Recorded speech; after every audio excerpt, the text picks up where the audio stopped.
Hey everybody, I'm here again with another video just to show you how you can set up a Zoom meeting for your students.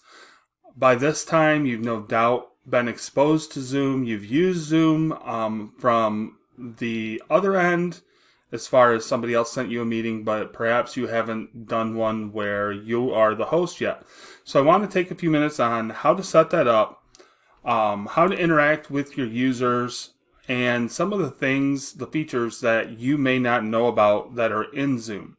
So I'm going to do an example Zoom call today and go through all of those things in the user interface. So depending on the machine that you're using, I'm using a Mac here, so mine might look a little bit different than yours does, but I have Zoom here in my bottom bar, but if you've never used Zoom as a host before, you're going to have to create an account first.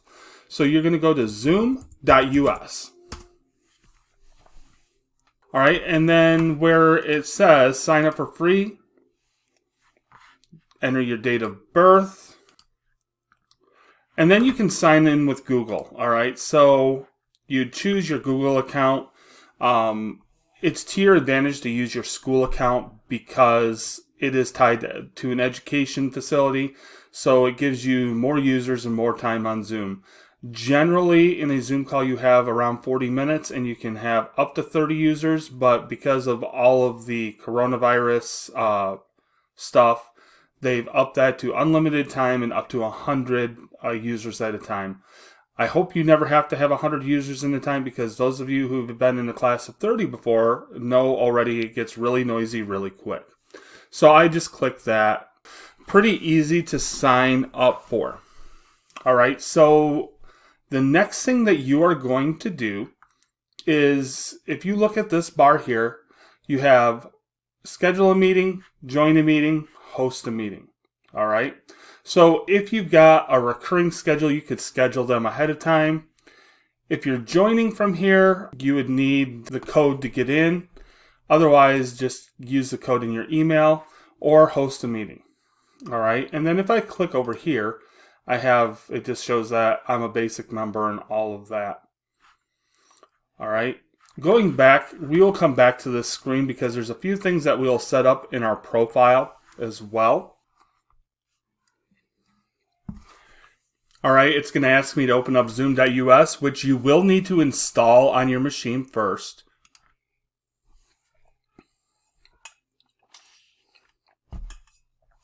Oh, and there I am. All right, I'm going to join with my computer audio. The next thing that we need to do is we need to invite our people into the meeting. All right, so I'm going to go to participants. All right, I'm going to go down to invite. Now, I'm not going to worry so much about contacts or email. You can, if you want to set up something ahead of time, you can use your Gmail and all that. What I'm going to do is I'm going to copy the invitation. And then I have two choices from here. I can either go into my email and I can just compose it. So let's say I'm sending this to my second hour. All right, so by the way, if you don't have groups set up yet, please check out the other video I'm uploading on how to set up groups. It makes life so much easier. All right, so let's say that's my group. And I'm just going to put Zoom meeting for today. And I'm just going to paste that information in. All right, so join Zoom meeting, and that way all your user has to do is click on this password when they go along. So that is the first way that you can send your stuff out for a Zoom meeting. The other way that you can send it out is through your Google Classroom. If you have Google Classroom set up, all you have to do is go to your stream and just do the same exact thing. So I'm going to share that with my class. I'm just going to hit post. All right. Now going back to Zoom. Okay, and we're back. So now people have joined my meeting and they're waiting for me. Zoom does not automatically admit people into the room anymore. You have to manually do that. So if you look over on the right hand side, it says I have 6 people waiting. It's not going to show all of them right away. All right, so you see that I have people, and let's see who we have on this first one. All right, Dr. Cameron has decided to join us. So, first of all, thank you, Dr. Cameron, for coming. Do you have anything to say to the people? Okay. All right, so let's see who else. Now, if you know everybody who's in your group, and you notice that you see the names and you recognize them, you can hit admit all. If you don't, you can choose to remove them if you would like. So I'm going to go ahead. I know Megan's on this meeting, so I will put her in here as well.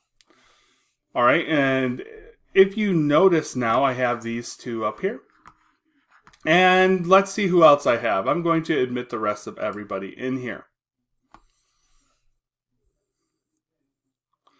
All right, so it looks like our entire administrative team decided to join us for this meeting. Now, if you notice, I also have one here that I have to scroll back and forth. So what I can do is, if I want to see everybody in the meeting all at one time, I can go up to what's called gallery view. All right, and there's everybody in the meeting. Guys, do you have anything to say at all? All right, they are a quiet group today. Okay, it sounds like the administrative team is all watching the same thing. So you're going to find when you do a Zoom meeting, you're going to hear noise from all over the place. And so is everyone else, and it can become distracting. So the first thing that I'm going to do is I'm going to go over to the mute all button. It's going to say that they are all muted, and allow the participants to unmute themselves.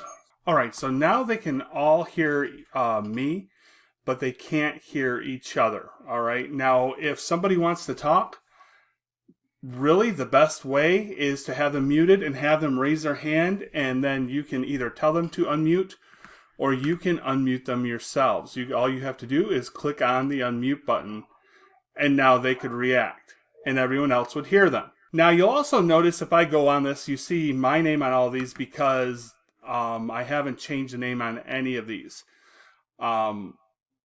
Generally the user would do that, but in case you need to change a name, all you need to do is go down to the 3 dots and go to rename, and I can call this one, this is Brian. I can go and say this is Jenny.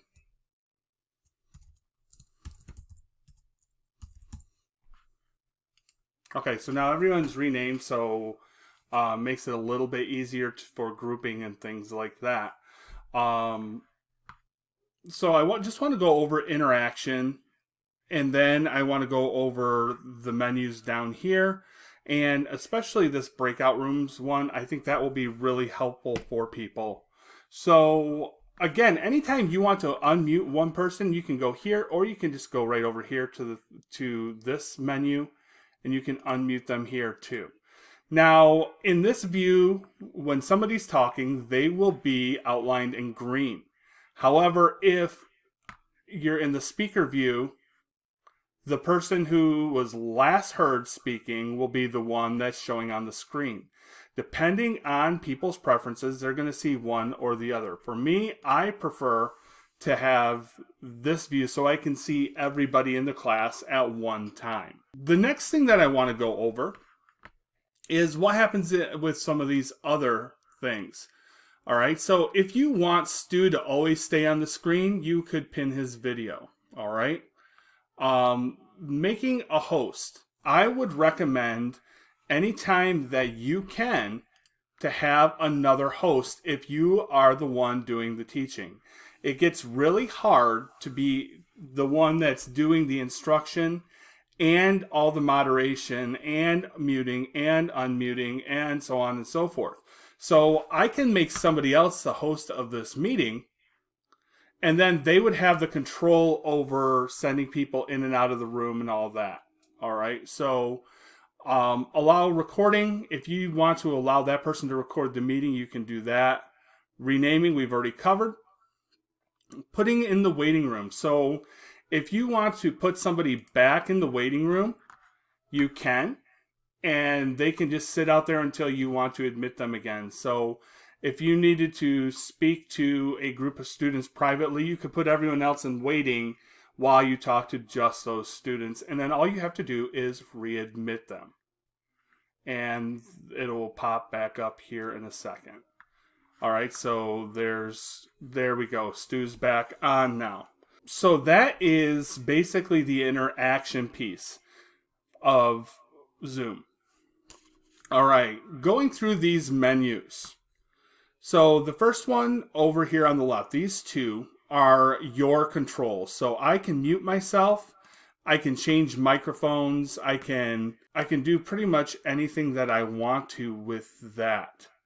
The next thing that I can do is I can change my video, I can stop my video. If I have another camera hooked to my computer, I could use that as well. Security.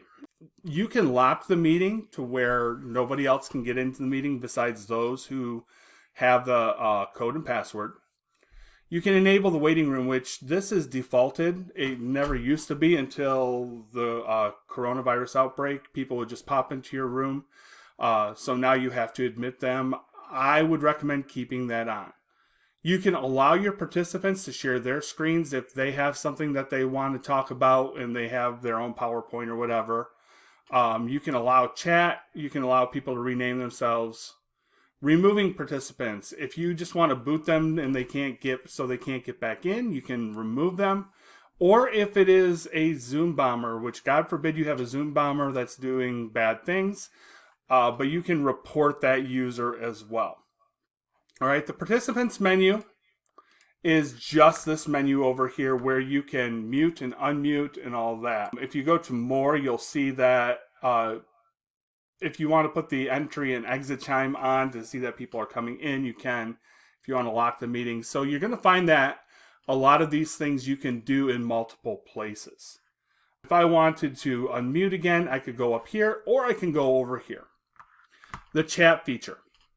Depending on what you want, you can allow people to chat either to each other or to the group. So sometimes somebody may have a poor internet connection or they're just not able to get a word in. So they may throw something in the chat for people to discuss. Also a good place for you to either put discussion questions in, or for people, if you're teaching a lesson, they could pop their questions in there and then you could go back and answer their questions afterwards. So if I'm chatting, what you're going to notice is I can choose everybody or I can go to just one specific person. So if I wanted to talk to Brian and I just wanted to say, isn't this speaker boring? I could do that and only Brian would be able to respond to that. If I wanted to throw something out there for everyone in the group, I could just say, hey, what do you think of this? All right, and everybody in the group now would see that. The other thing that you have here is a file. You can actually attach a file from your Google Drive or from your computer. So if you have something you want everybody to have a copy of, you could attach that right here. So I could go to Google Drive. The first time I do that, it's going to ask me to connect my Google Drive. So sign in with Google. And authorize it.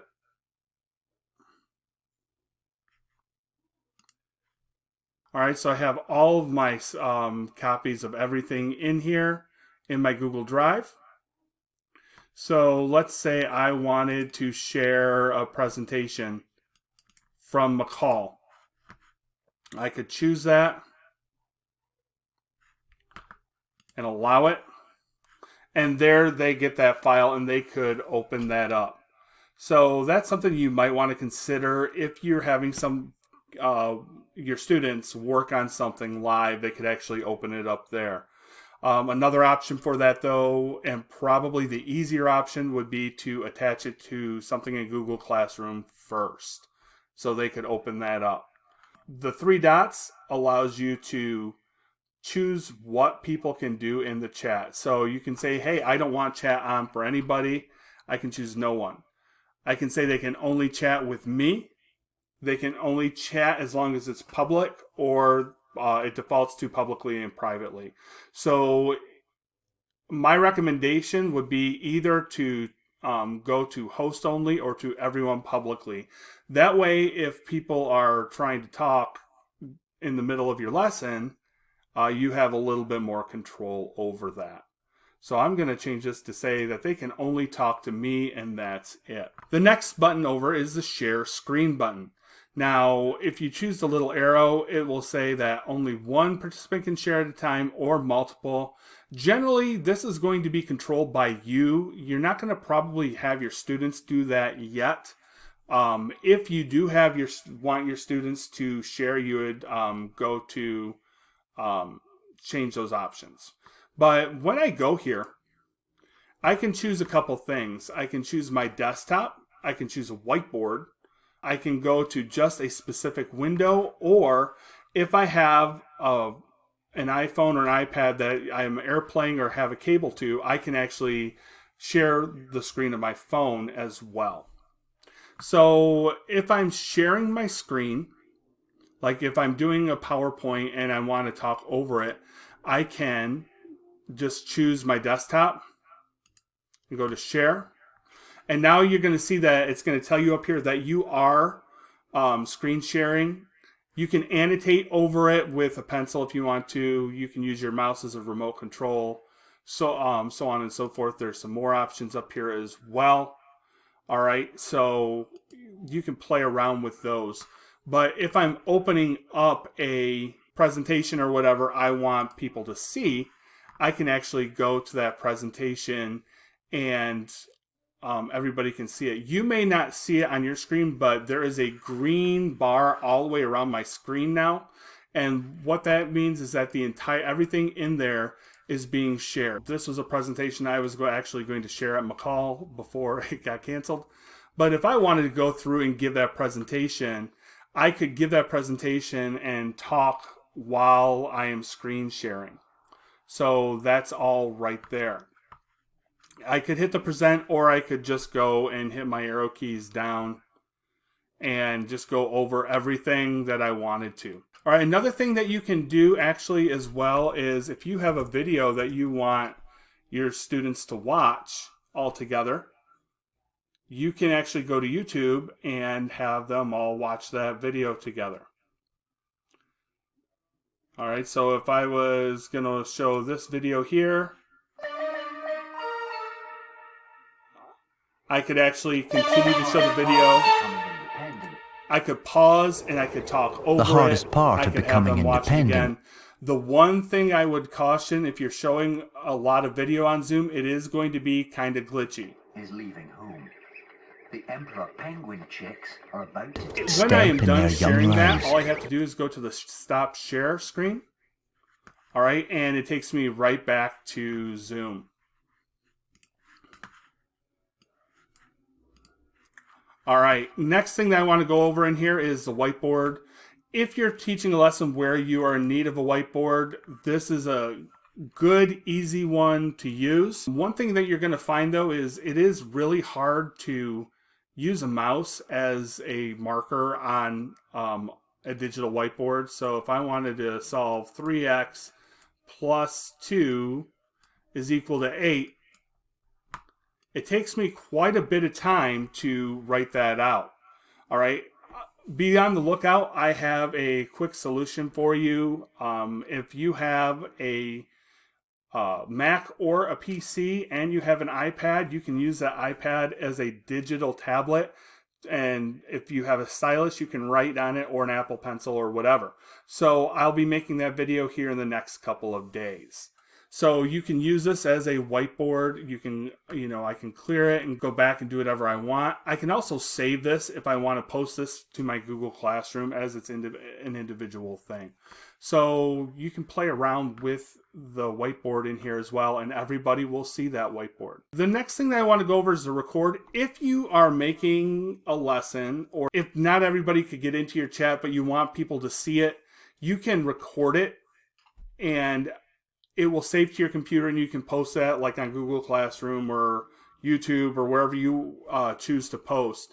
All you have to hit is the record button, and then you tell it to start or stop. It'll tell you up here that you are recording this now, and then you will get a copy of it after the Zoom meeting is over. So I'm going to go ahead and stop that. Breakout rooms is a super cool feature that a lot of people don't know about, because when you first sign up for Zoom, it's not there. All right, you have to go in and enable breakout rooms. Now, you cannot do that from this screen. You actually have to go back to zoom.us, all right, and you're going to go to My Account. And over here in your personal settings, you have a bunch of different things you can toggle on and off. Most of these you will probably leave alone, but if you get into them, there might be some that you might want to change. Under In-Meeting Advanced, there's this breakout room thing, and what this does is basically allows you to take your users and split them into smaller rooms. So you're going to toggle that on. Once you toggle that on, you just go to breakout rooms. Now you have a couple of choices here. Depending on your class, you can change the amount of rooms. You can automatically assign people, or if you want specific groups, you can manually choose who's going to be in every room. So I'm going to say I have 6 participants. I want them to be in groups of 2, so I'm going to set 3 rooms, and I'm going to create the breakout rooms. So you see here that we've got Brian and Stu in room 1, Dina and Jenny in room 2, and Megan and Pat in room 3, so they could exchange their ideas as they needed to go. If you want to add rooms, you can. If you want to recreate them, you can, like if you didn't like that mix or whatever. Under options, you have a couple of things to move people automatically, or allow them to return to the main session, to close automatically after a specific time, and your countdown. All right, so I'm going to change the option of this to move all my people into breakout rooms automatically when I open the rooms up. The other thing that I'm going to do is I'm going to change this from 16 seconds. I'm going to say 15 seconds. If you want to have it as a longer time, you can, but you're going to wait. You're going to find that it gets long in the tooth if you do that. So when I do that, I'm going to go to open all rooms. All right. So now you're going to see that everybody is kind of disappearing off the screen. And right now it's got me in breakout room number 1. So I can hop back and forth between each of these breakout rooms to see who's doing what. And I can talk to them. All I have to do is go to join. And I hit yes. All right, it will take a minute, but it will put me in that breakout room. So there I have Megan in a breakout room, and I could talk specifically to Megan. If I wanted to leave that room, I just go to leave room, and I'm just going to leave the breakout room and go back to the main session. All right, so when I'm done with my breakout time, all I have to do is go to I can choose to broadcast a message, say breakouts end in 30 seconds. Finish your thoughts. I can broadcast that, and they will see that all on their screens. And then once I am ready to close the breakout rooms, I just go to close all rooms. and it will give me a countdown of how long it will be until everybody is getting out of those rooms. So they can also exit out of those rooms manually if they wish. So here we go. Everybody should be popping back up on my screen. All right, so thank you, admin team, for talking so clearly and eloquently during your breakout sessions. What you could do with this is, if you have a question that you want kids to discuss in smaller groups and then share out to the larger group, this would be a good method to do that. All right, the last thing on here is reactions. If you want, you can use this kind of as a raise hand thing. Or you can use it as, tell me how you're feeling. Give me a thumbs up if you understand this. Right now, there's only 2 in here, so you can hit thumbs up and you can see that right there. All right, the only thing that I don't think you can do is once it's on there, I don't know how you take it off. So I'm trying to research that. All right, so that is Zoom in a nutshell. When you're done, make sure that a good practice is to be the last person out of the room to make sure that everybody is completely done. And you'll see them starting to pop off. You say goodbye, all that, and they'll hit their end session and they'll be done. Or if you hit end, you can have a couple choices here. You can choose to leave the meeting and let it open for everybody else to talk, or you can just end the meeting for everyone. All right, so thank you, admin team, for volunteering to participate in this today. I know that you'll be excited that your faces are going to be on YouTube in this video. So if you have any questions, you can feel free to email me, dsloan@icschools.us. You can also leave a comment below. Just like always, I hope you are all safe and healthy. Have a great day, and as always, go Spartans.